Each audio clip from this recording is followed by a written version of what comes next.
செல்லப்பிராணிகளுக்கு கட்டாய உரிமம் மற்றும் சிப் பொருத்துவதற்கு 1 மாதம் காலக்கெடு விதிக்கப்பட்டுள்ளதாக சென்னை மாநகராட்சி மேயர் பிரியா தெரிவித்துள்ளார். செல்லப்பிராணிகள் மற்றும் தெருநாய்கள் ஆகியவற்றின் ஒருங்கிணைந்த மேலாண்மைக்கான மேம்படுத்தப்பட்ட இணையதளம் மற்றும் மொபைல் செயலி வடிவமைக்கப்பட்டது. இவற்றை சென்னை மாநகராட்சி தலைமை அலுவலகமான ரிப்பன் மாளிகை மாநகராட்சி மேயர் பிரியா அறிமுகம் செய்து தொடங்கி வைத்தார். பின்னர் செய்தியாளர்களை சந்தித்த மேயர் பிரியா, சென்னையில் 7 மண்டலங்களில் உள்ள தெருநாய்களுக்கு ரேபிஸ் தடுப்பூசி செலுத்தப்பட்டு உள்ளதாக குறிப்பிட்டார். 6 மண்டலங்களில் தெருநாய்களுக்கான கருத்தடை மையம் அமைக்கப்பட்டு உள்ளதாகவும், டிசம்பர் மாதம் இறுதிக்குள் அனைத்து மண்டலங்களிலும் கருத்தடை மையம் அமைக்கப்படும் என்றும் கூறினார். வீடுகளில் வளர்க்கப்படும் செல்லப்பிராணிகளுக்கு லைசன்ஸ் பெறுவதற்கும் சிப் பொருத்துவதற்கும் 1 மாதம் காலக்கெடு விதிக்கப்பட்டு உள்ளதாகவும் மேயர் பிரியா தெரிவித்தார்.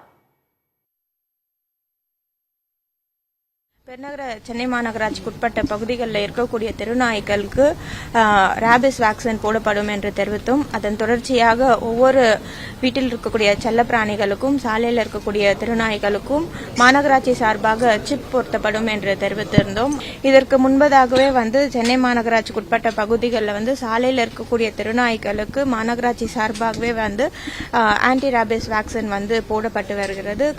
7 மண்டலங்களில் இந்த வேக்சின் போடப்பட்டு ஒவ்வொரு மண்டலங்களும் தொடர்ந்து இந்த நடவடிக்கை மேற்கொள்ளப்பட்டு வருகிறது.